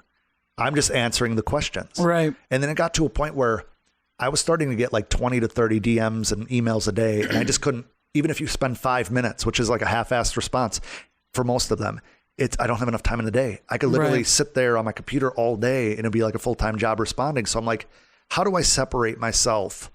How do I separate the action takers from the people that want, the first chapter of the Bible as far as a response, but aren't ever going to do anything with it? They just want interaction. Mm-hmm. I'm like, I need to put something out that's premium, that's going to make a divide. Right. Because people can get as much free content as they want off my YouTube channel. Right. And my Instagram, and I can do my volunteer work, and I can help passively. But if you want direct contact with me, I mean, time is valuable. Right. If I'm not, and especially if you're getting 20, 30, DMs a day, you definitely need a way to filter that out. You just don't have the time. Yeah. And so I developed a course curriculum that I sent off to some people that were friends and some people who I had worked with directly in the mentorship program a couple of years prior to that. And they're like, bro, you are going to cause some distractions. They're not distractions, disruptions. Yeah. You are going to make enemies with this because you're literally like giving out the secret sauce. Yeah. And I'm like, if I do that, and this is going to sound marketing, but like if I were to give out the secrets and all the formulas and like everything I do down to a T, and what these other guys that are going to be mad at me for sharing their secrets, if I give that out for free, then it's going to completely disrupt the marketing structure. Because so imagine 500 people are doing something that really works really well. Right. Facebook ads, Instagram ads, they're doing YouTube promotions. And then all of a sudden those 500 people give out the secrets to where now 50,000 people are doing it. It becomes worthless. Yep. Marketers ruin everything. So when it comes to giving out the secrets and giving a formulaic approach rather than an upper level just mindset stuff, you kind of have to keep it limited if you want it to continue to be effective. Not only that, is you need to be able to shift with how then it goes, because it's not going to be evergreen. If someone taught you how to do marketing back in 2004, It's not going to be the same. It's completely different. Yeah. Completely different. If somebody told you to do marketing 3 years ago, it's completely 100%. I mean, especially with the platforms like Instagram and Facebook constantly always changing. Yeah. You know what I mean? Things are not going to stay the same. So 100%. So what I did is I made a curriculum. I scripted the majority of it. I made some really strong topics, and then I spent the next 6 weeks recording like 50 videos. Mm-hmm. And everybody's like, "Oh, what are you doing? You just relax?" I'm like, "No, man. Like I'm recording videos every day. Every day." And some of these video scripts are 17 pages long. Like they're not, I write the script because I need to make sure that from a textbook perspective, I'm not just freestyling and forgetting something. Yeah. I need to be thorough.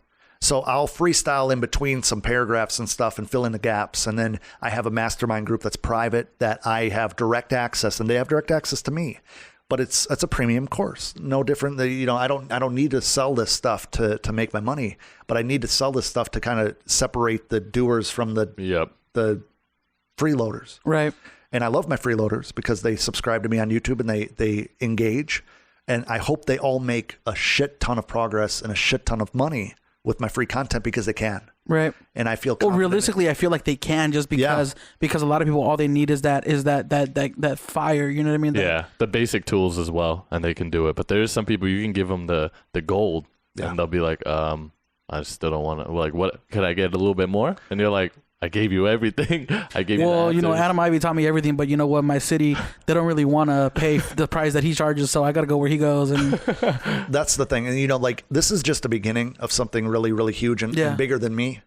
You know, I plan on this upcoming summer having a Sell Music conference in Orlando, Florida, with a bunch of my buddies and people that I respect to come in. And it's not going to be a big hoorah, let's listen to your beats and critique them. Like, who am I to tell you that your beats suck? I can tell you like things that need to be better, sure. Yeah. But I'm trying to help you brand yourself. Just too much reverb, bro. Well, the thing is, there's a million different tutorials on how to make better music. Right. Because people aren't afraid of doing that. People are afraid. And you know what? It's a lack of confidence, because there's people that are marketing and they're very successful at it, but they think that it's like luck. They think it's a fluke. Like, when are people going to catch on that I'm doing this, or that I'm not really who they think I am, or whatever? Like, no, it's just, that's how marketing is. Yep. And if you don't grasp onto that, if you don't embrace it, you know, you're going to float around and just think it's luck your whole life. And someday it's going to run out because you're not doing it with purpose. You're floating along, enjoying the fruits of whatever you're doing without realizing what you're doing with purpose. You know what I mean? Mm-hmm. You had mentioned something earlier where you said something like Sell Music would be more searchable than something like Buy Beats, right? And I was thinking about that right now, and I was like, It made me think, like, somebody who goes to buybeats.com is not as likely to invest in themselves as somebody who goes to Sell Music. Because if you're going somewhere to sell music, like it's more like you're going to invest back in yourself, because you're searching a way for you to sell music. So you're already on that line of entrepreneurship. You know what I mean? For sure. Well, the thing is, it's funny. A lot of the people in my space that try to teach music business and music marketing, great people, like I said, but they're producers or music creators teaching marketing. I firmly believe that I'm a marketer teaching music creators how to market their music. That's genius. You know, it's a whole different thing. You know what I mean? Like, you could be really, really good at grilling chicken and be a firefighter. Yeah. And try to teach how to grill as a firefighter, or you could be a cook. Yeah. That's also a part-time firefighter. And I'm going to trust the cook that's good at chicken more than a firefighter who just, his family loves it. You got to have your own space. You got to identify who you are. Too many people play the middle. Too many people try to dabble. What do? Oh, I'm a music producer. I make T-shirts on the weekends. Photographer, videographer. Man, it's dangerous. Digital marketing agency. It's funny. I do everything though. I do it. Yeah. Well, what are you best at?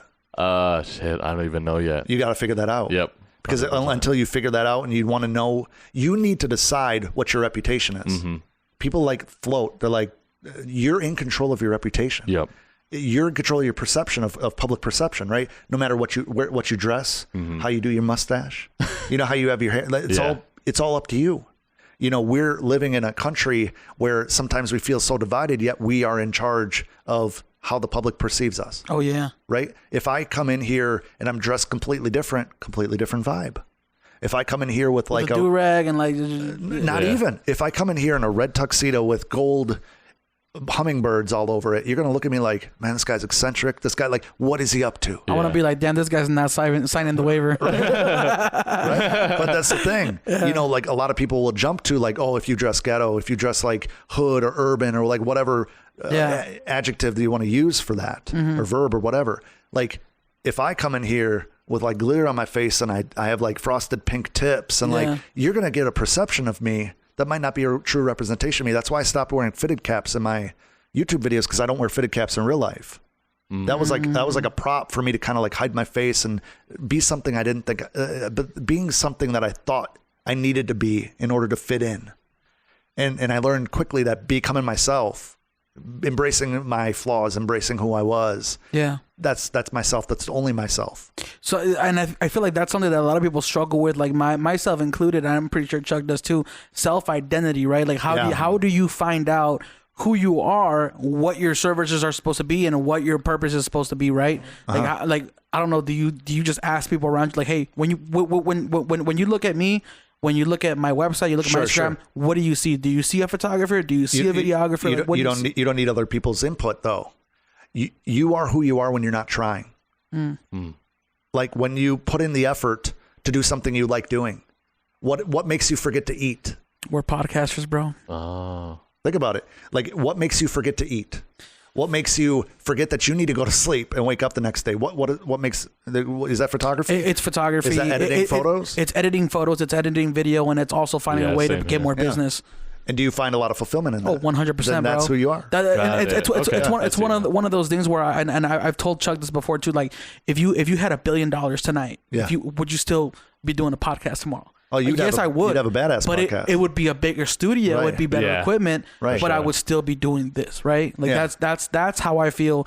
I can kind of see where I'm on the right path or if I'm going the wrong path. You know. And that's, if I want to start a t-shirt printing business, like it'd be fun for a minute. Sure. But it wouldn't be something that I'm passionate about. It's not the main thing. Yeah. I would be doing it to make some money primarily, but at the end of the day, that's right. Right there.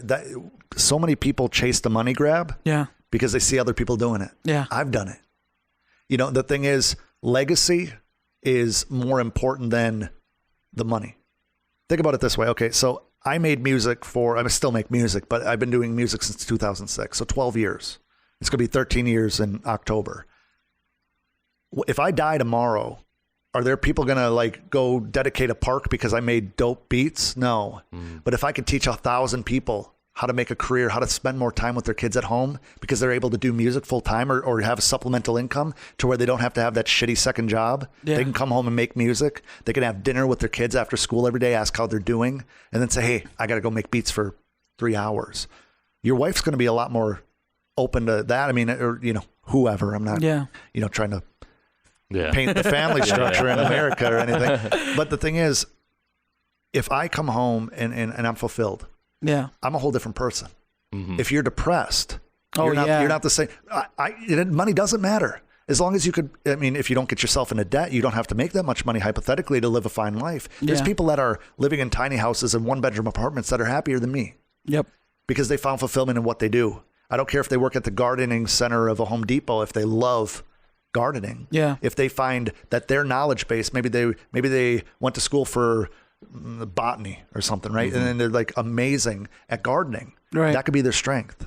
And then at the same time, there's people who just like they want to live a nomadic lifestyle where they're just constantly traveling. Right. Or just, you know, and there's nothing wrong with don't want to own a home. They just want to live on the road. Yeah. They want that freedom of being able to just no shackles, those invisible shackles. You know, like you just want to be able to.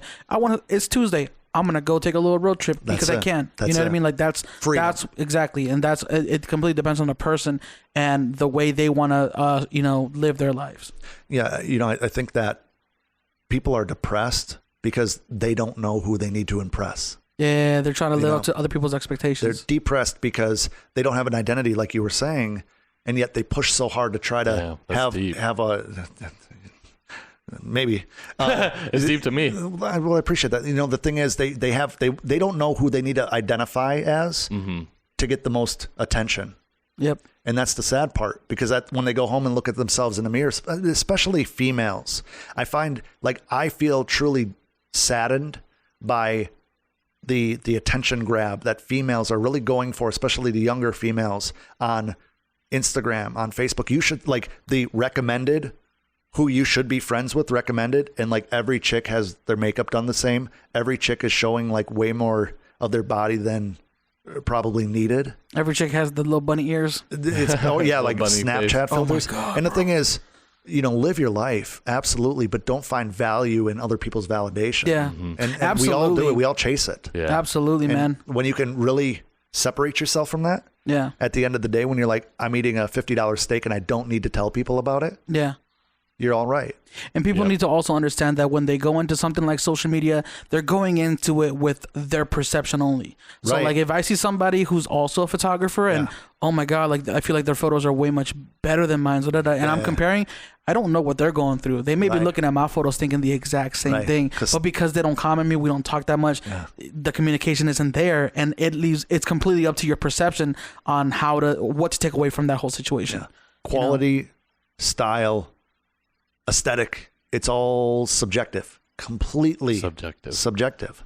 You see artists, multi-million-dollar artists coming out with album art with literally like one icon.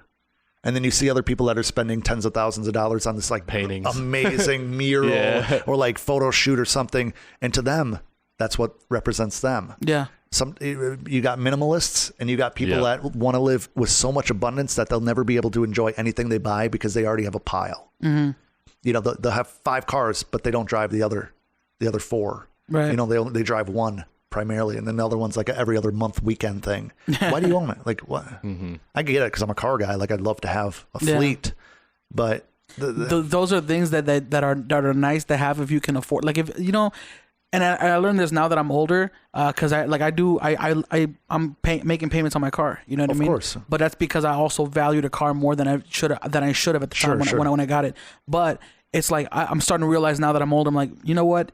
A nice car would be nice if you can pay for it cash.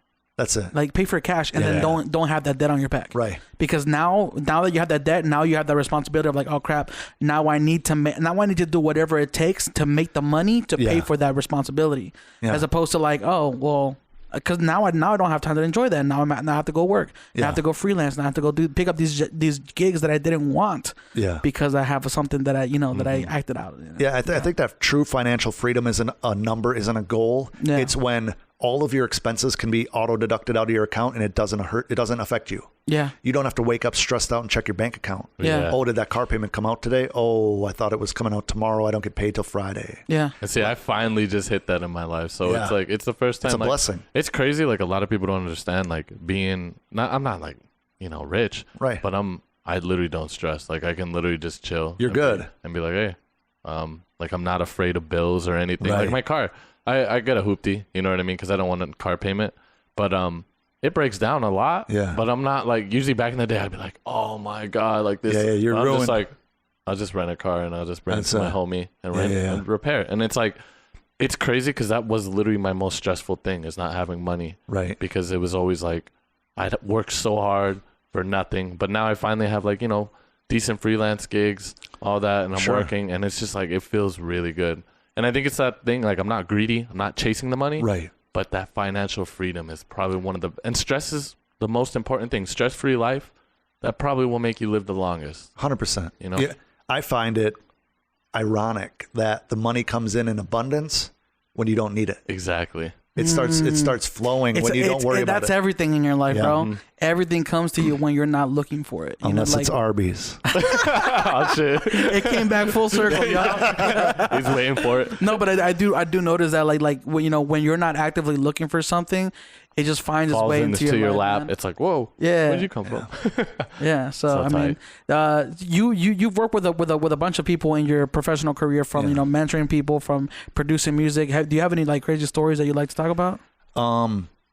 So I've had the opportunity and I've been blessed enough to work with over 2,500 independent artists and some bigger names that became bigger names after I worked with them. Nice. When I worked with G-Eazy, he was still kind of like a B-list, C-list artist, and now he's all over the place. So I didn't get that opportunity because I'm so dope that I'm getting attention from the major labels. And that's one thing that I push in the Sell Music Masterclasses. You don't need major placements. You don't need a record deal. You don't need to live in LA. You don't need to live in New York to make a living off of music. That's all bullshit that they try to kind of brainwash you. You need to move to LA. No, you don't.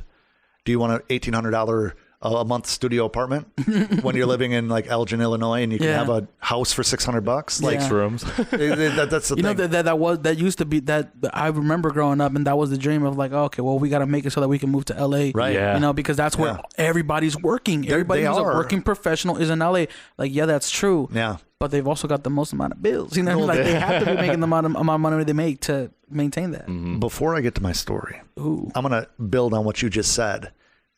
So many online guys that find success selling music online, if they move to LA, what the fuck are they going to do? They're used to doing business online. Yeah. They're not used to the networking and hustle aspect of doing networking and getting out of their closet and going to studios at 3-4 o'clock in the morning. Is your girlfriend going to be cool with that? You going and like blazing with the boys at the studio every night until like 4 o'clock in the morning? Yeah. Is she going to trust you when like chicks are just hanging around? Yeah. And everybody's drinking and smoking, and it's like, it's not the same life. You got to party to network. You don't go out and like play video games and give each other high fives while drinking apple juice in the music industry. Yeah. It doesn't work like that.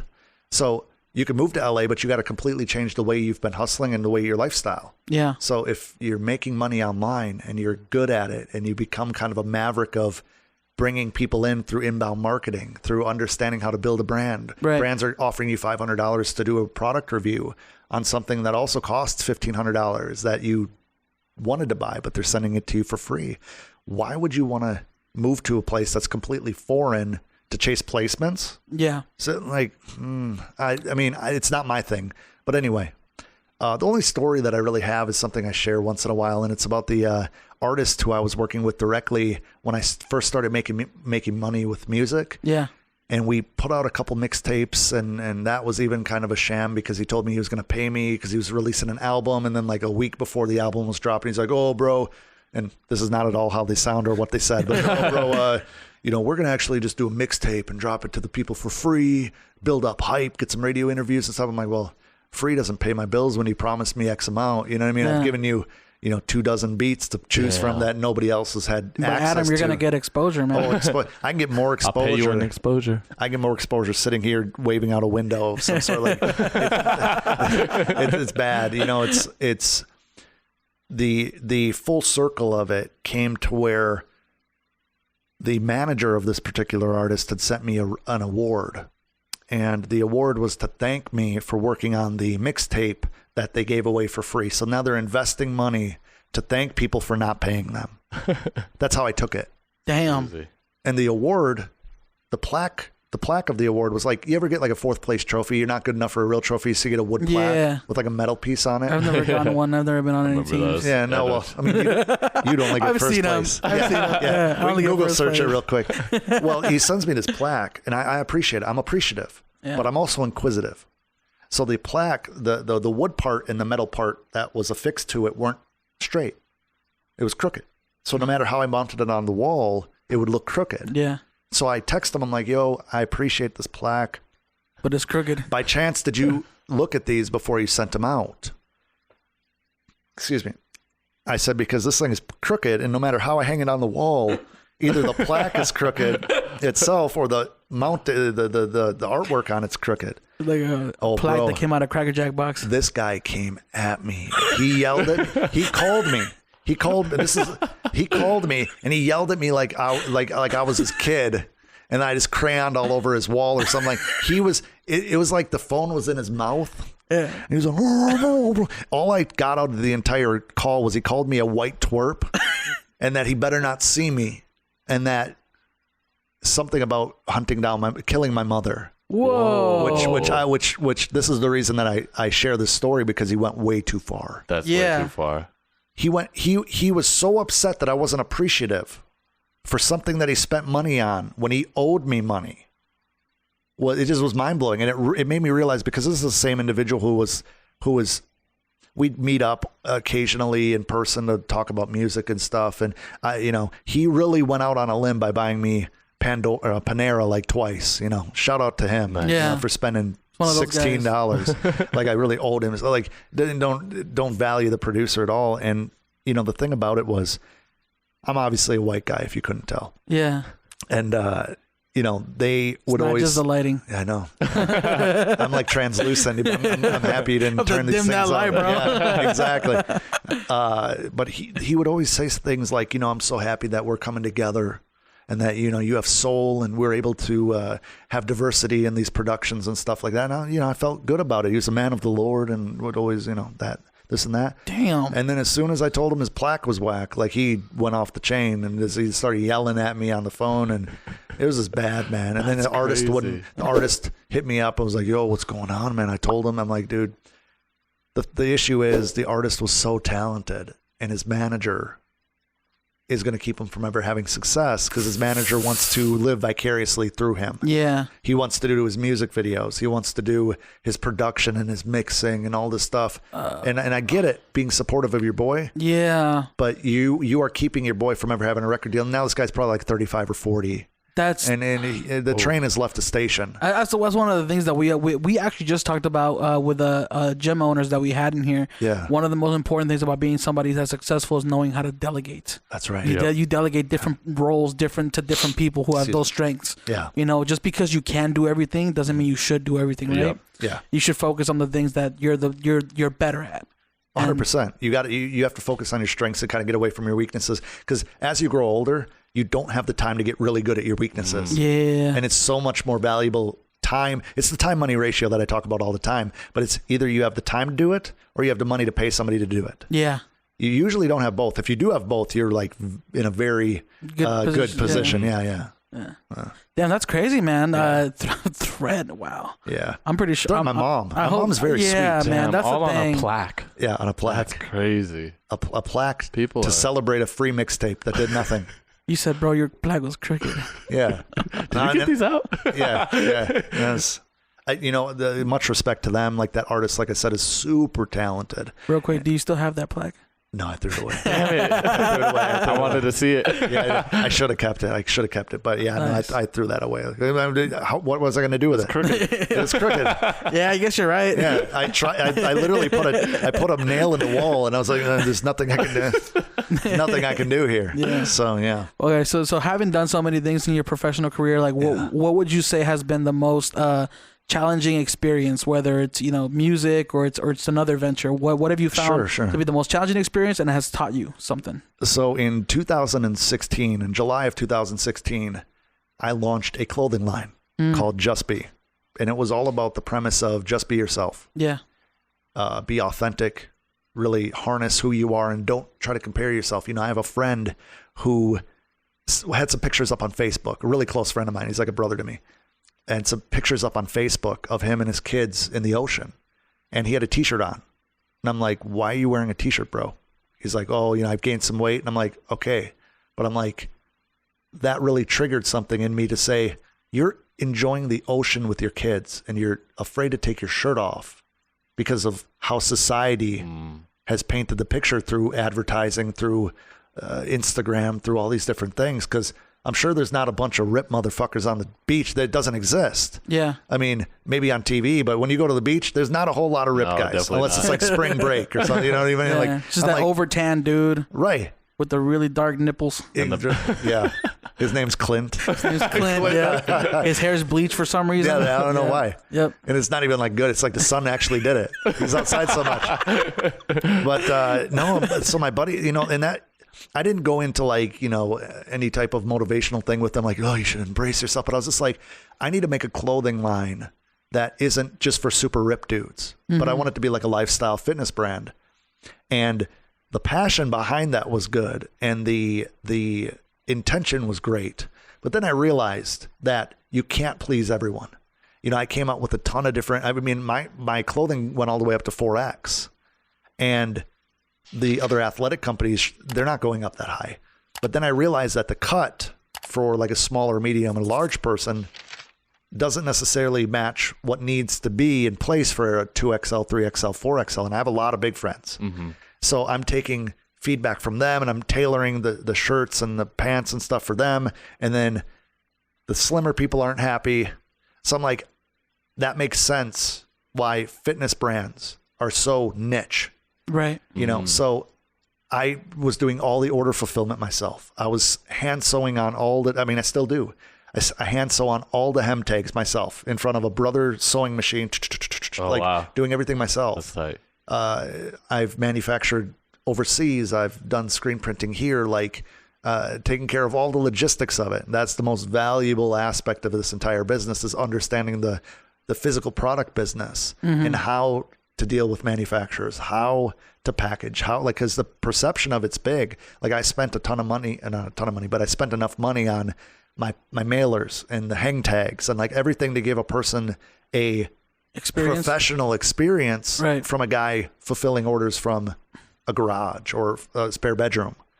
They don't understand that it's not a huge brand, but it kind of comes off as a big brand. Right. And so I invested like $35,000 or $40,000 in getting that off the ground with inventory. I was super overzealous. I was like, I'm going to order 100 of these. I'm going to order 400 pairs of sweatpants. This is going to sell. Like, I was super confident this is going to sell. Yeah. And I'm like right at the break-even point. I'll give you that. Like, right at the break, but 2 years later, right at the break-even point with a decent amount of inventory left. And I'm like, why would I do this when I was making $15,000 a month selling beats online? Right. When I'm struggling to make 4 or 5 selling t-shirts, selling a physical product that I feel good about and that people like, but you need to make enough money and enough profit to keep new products coming out. Right. This is something I've never really talked about publicly because I'm not embarrassed of it, but I put it on the back burner and I'm like, you know what? I need to go back to the drawing board and figure out if this is a money grab, something that I was passionate about and just got bored with, or if this is something that I really want to develop into something that's more than just clothes. Right. But there's so many people out there that are trying to sell t-shirts and joggers and shorts because like every manufacturer online is reaching out to people saying like, you should have a personal brand. You should do this. You should have t-shirts are easy money. Like, t-shirts are very easy money. Yeah. If you have an audience. And I launched to an audience that wasn't my audience. Okay, I see what you're saying. I was going to ask what looking back, what is something that you would have taken away from it that you didn't know going into it, and you kind of just said you made something for an audience that wasn't your audience. So I didn't mention this before, but in 2008, I think I was a certified personal trainer. Never did it as a job. Just got the certification, and that's when the economy crashed and people weren't hiring for personal trainers. That was like a passion of mine. Yeah. Fitness is a passion of mine. I still do Instagram videos once in a while when I'm at the gym or whatever, but like there was a moment where I was like, I could be a fitness influencer, whatever you want to call it, like a fitness guy on YouTube. I could do that. Yeah. Because it's like you start believing in yourself, like, oh, I'm way better at camera stuff than that. You know what I mean? Like, I got a decent physique going on right now. Like it's dumb. Just look at that John Cena video, man. Yeah, right. That was the glory days. But with the Just Be clothing line, I did things all wonky in the wrong order. I launched to music producers and people that like funny videos trying to sell them a fitness brand. Doesn't make sense. Now, luckily, I have the skill set to do photography and video editing and make logos and websites and stuff. So I was able to build up the website and the perception of it to seem like it was a legitimate established brand, which it then kind of became through repetition. But like I said, it fell flat because that's not my audience. If I would have came out with my own custom branded microphones or keyboards, it would have been something completely different. Or software for music creators, it would have been a different story. A whole different story. It'd be very successful. Right. And I wish I had that money back to then put into that. Right. Excuse me. But, that was the biggest learning experience because I learned a lot, and I can help people start a t-shirt brand. I can help people, and I have mentored people into starting their own clothing line and missing all the mistakes that I made. And I spent. Well, in a worst case scenario, like you said, it is a learning experience. Expensive one, but even if you're breaking even at this point with a little bit of inventory left, you still can learn take something away from it, and show it as an example to people who do want to learn how to do things like that. Exactly. Hey, I can show you what I did wrong. Here's what here's how I can help you too. Yeah, and that's the thing. In life, you have to go for it. Yeah. If you have an idea that you're passionate about and you think will work, if it's not going to make you homeless, if it's not going to ruin your life, what do you have to lose? Yep. Okay, I have some t-shirts in my garage. I have some shorts and sweatshirts and stuff. They're all good quality. I have Christmas gifts for the rest of my life if I wanted to give them away. Right. But the thing is, as a marketer, now I can leverage all that inventory as giveaways. Right. Like, hey, you want to win a free t-shirt? If I wanted to, I could do a free plus shipping thing where I'm like, I'm giving everything away. Just pay shipping. And then charge $16, $18 shipping, make profit on everything and get rid of it. Well, people perceive that as free. And I'm not saying that I'm going to do that, but it's an idea, right? It's a way to get that stuff out the door. Make it a win-win situation no matter what. Of course. And the quality is there. Everybody who's bought, I've had pretty much all of my customers have come back and been return customers with that business. But now they're like, I have people like, where is it? Where's the new stuff? Like, are you going to come out with a women's line and stuff like that? Like, no, because but your I'm not gonna lie, your brand was really dope. I appreciate when I saw it because I saw it from the very beginning. Yeah. When you first came out doing that, and then I saw you were doing the vlogs and you were doing like that stuff on YouTube. Yeah, I forgot about that. I was looking forward to like the new stuff. I'll be honest, I was on your website and I was gonna get something, but I don't think I saw my size. That's it. Yeah. That was, I think you only went up to extra large or 2X maybe.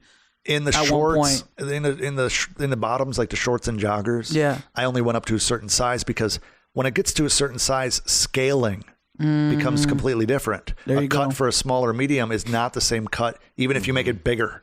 You need to make it longer. You need to make the inseam So longer. that's what the whole relaxed fit is. Like that's what it does, right? It's almost like getting a shoe, and even if you get a size 10, 10 and a half, 11, whatever, if it's not wide, you gotta get it won't fit your shoe, right? Okay. You gotta get those E shoes. You gotta get those E. Because D's sometimes aren't enough. You gotta get those E's.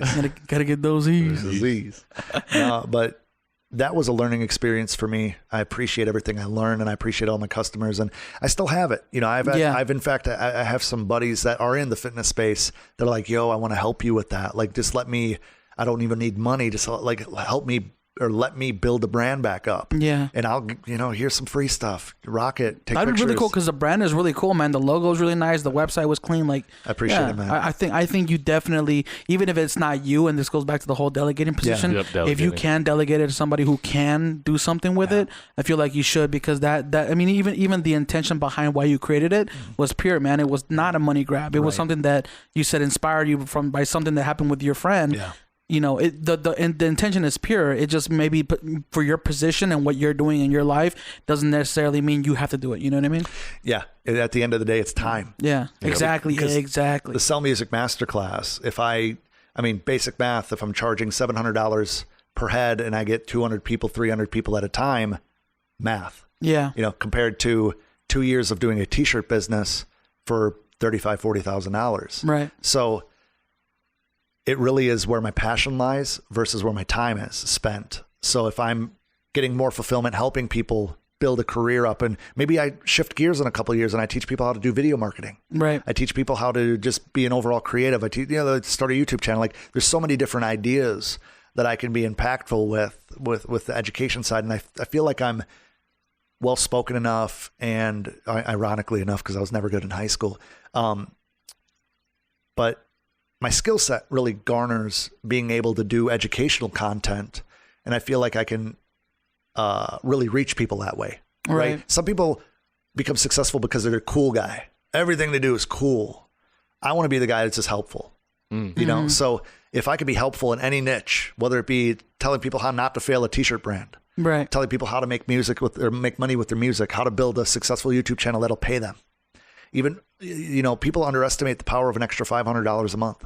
If YouTube's paying you $500 a month, how would that change your life? Oh, yeah. Would you? For some people, that's all it would take. That's all it would take. Yeah.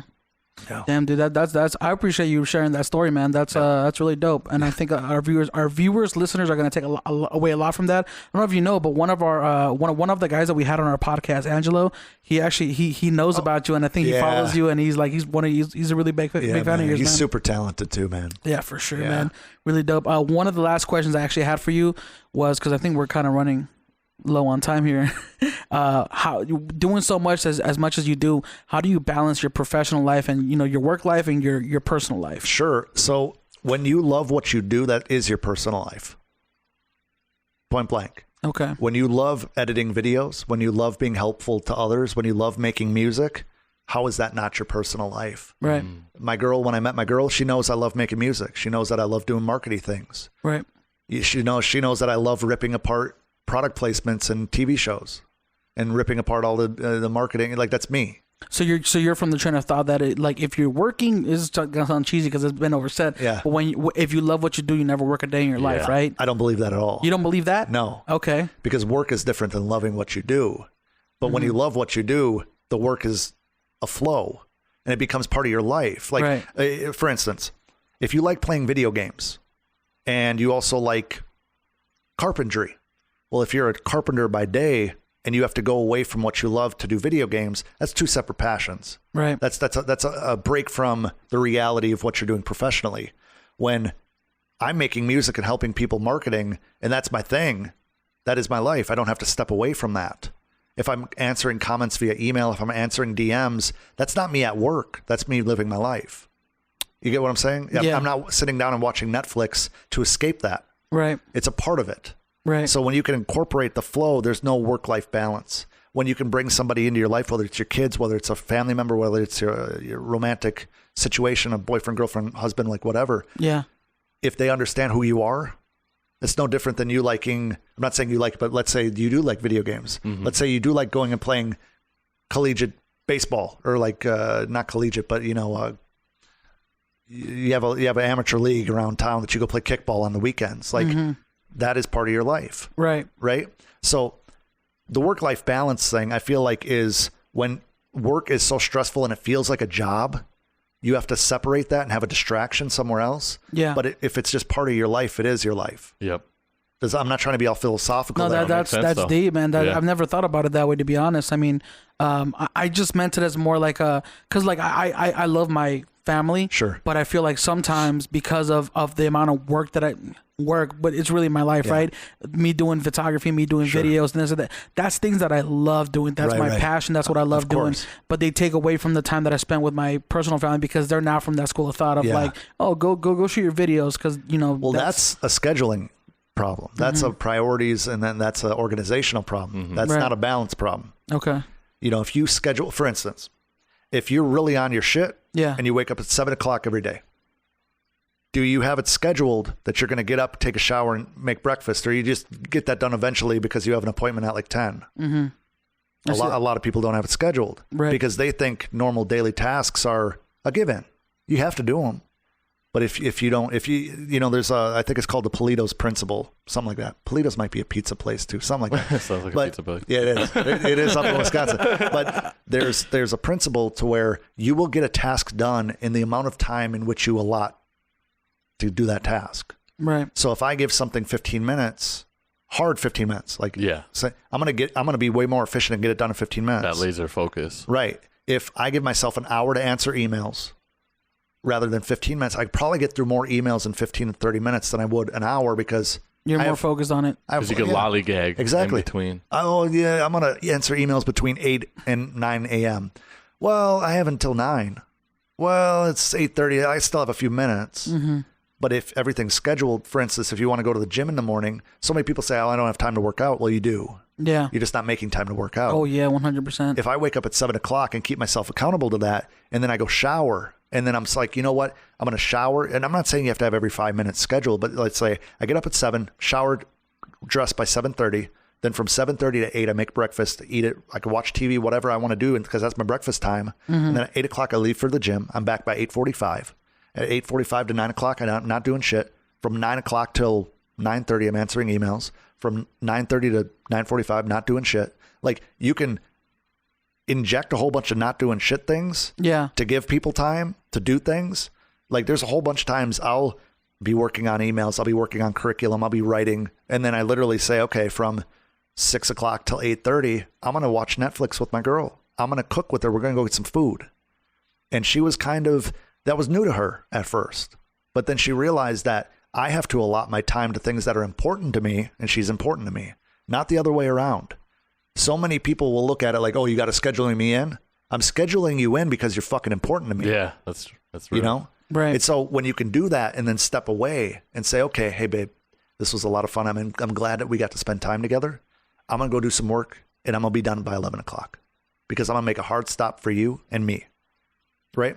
So many times you float through not knowing what to do. Yeah. You're trying to figure out what to do. Sorry, I'm getting away from the mic. No, you're trying to figure out what to do, and that's the problem. Schedule. That's what you need to do.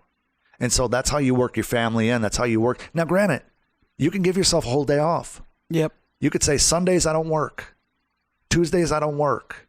Or afternoon on Wednesdays, I'm free to the world.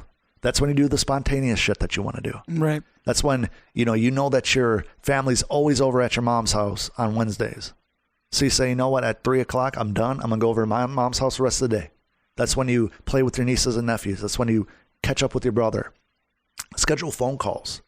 You know what I mean? Like there's so much that you could fit in when you really tighten up. And I'm not saying you life hack and you got to have everything. Like you don't need to be a robot. Right. Yeah. But when you have structure, when you wake up and make your bed first thing, you accomplish something before you done brushing your teeth. Right. Like it's about that purpose. If you don't live a life of purpose, you're floating through life kind of letting things happen to you. Yep. But when you know your purpose and you do things, I'm not saying you have to do every little thing purposefully, but why did I post that on Instagram? What was the purpose of me posting that on Instagram? What was the purpose of me making a phone call to my brother? What was the purpose of me going to Walmart? Just makes a little bit more sense. Yeah. In the end. Sure. Because then not only do you have clarity, what do you ever go to the grocery store or something and say, what did I come here for? Yep. All the time. That's life. I mean, look at your life like that. What am I living here for? Yep. What am I waking up for? I feel like that's why I can't go on Twitter no more, man. Yeah. I'm about to tweet something like, why am I tweeting this? That's it. Why is this important? It's not. It's Exactly. a distraction. Exactly. We live in a society where the ADD monster, if you let it control your life, you're just going to be part of the cog. The distraction is what keeps you away from progress. Mm-hmm. Any action, any execution leads to progress. So if you answer 2 emails a day, well, that's 2 more than you would have. Right. If you get off of Facebook for an hour and you do anything productive, you clean your camera lens, you record, you test some audio so that you're a little bit more efficient the next time you're going to record a podcast. Right. Like learning, and that's another thing, like education junkies, knowledge junkies that go on YouTube and watch motivation and tutorials and then never do anything with it. Mm-hmm. It's no different than buying a book and not reading it. Right. Buying a book gives you the serotonin and the dopamine release of accomplishing something without accomplishing anything. You have the book, you have all the knowledge there in that 200 pages or whatever it might be, but unless you read it and apply it, it's nothing. A book is fucking worthless unless you read it. Yep. So that's the thing with the work-life balance is I'm not perfect. Nobody's perfect. Oh, sorry. Oop. No, don't be sorry. dog. The dog just walked in. Hey, the show's just getting started. No, that's a dope answer, man. I really like that answer, and I never thought to think about it that way. But I mean, I guess that's one thing that I could personally work on too, is scheduling things a little bit better so it doesn't seem like it's work. Yeah. Right. Mm-hmm. And never make your family feel like they're a burden. Yeah. To your success. Right. Unless they're physically holding you back. Right. You know what I mean? Like if they're saying like, oh, what you're doing is stupid. Yeah. You need to cut out toxic people, no matter if it's your own mother. Right. Unfortunately, and a lot of people aren't willing to do that because I went to school with this guy. He's like a brother to me. Is he? Right. Would a brother tell you that what you're doing is stupid if it's not harming anybody? If it's if you're trying to use it as the avenue, as the way out of the average life or the life that you're not, doesn't even need to be an average life. You could make $100,000 a year and still be miserable. Take a job for 50 and be happier. Right. No, I 100%, man. I feel like my family is very supportive. Yeah. And I think Chuck also said the same, very supportive. But one of the reasons we ended up like getting this house together is because we could accomplish so much more when we surround ourselves with people who have like-minded goals, right? Bigger picture. Exactly. And plus, when I see Chuck work, I'm like, damn, what am I doing? Like, am I really about to watch an hour of Netflix? Like, let me just do this instead, you know? So, yeah, 100%, man. That's it. I appreciate you being on the podcast, man. I appreciate you having me. I think we've hit the hour, either hour and a half or 2 hour, man. We're somewhere. We could keep it going. Yeah, I like it. But 148. Do you want to let people know where they can find you on the internet? Yeah, man. I mean, you can find me on YouTube. Just type in Adam Ivy, or it's youtube.com/Adam Ivy, Instagram Adam Ivy, Twitter Adam Ivy, AdamIvy.com. That's ADAMIVY. Yeah, that's it. There you go. Nice. Sellmusic.com. Cool, man. Well, we're going to go ahead and put all your information down in the description down below for YouTube, for Instagram, for is it Instagram? Yeah, Instagram, Spotify, iTunes, all that good stuff. But I appreciate it. Thank you guys for tuning in. We'll catch you guys on the next morning dinner. Later, y'all. Every time I come in the kitchen, you in the kitchen, in the goddamn refrigerator. I sure am hungry.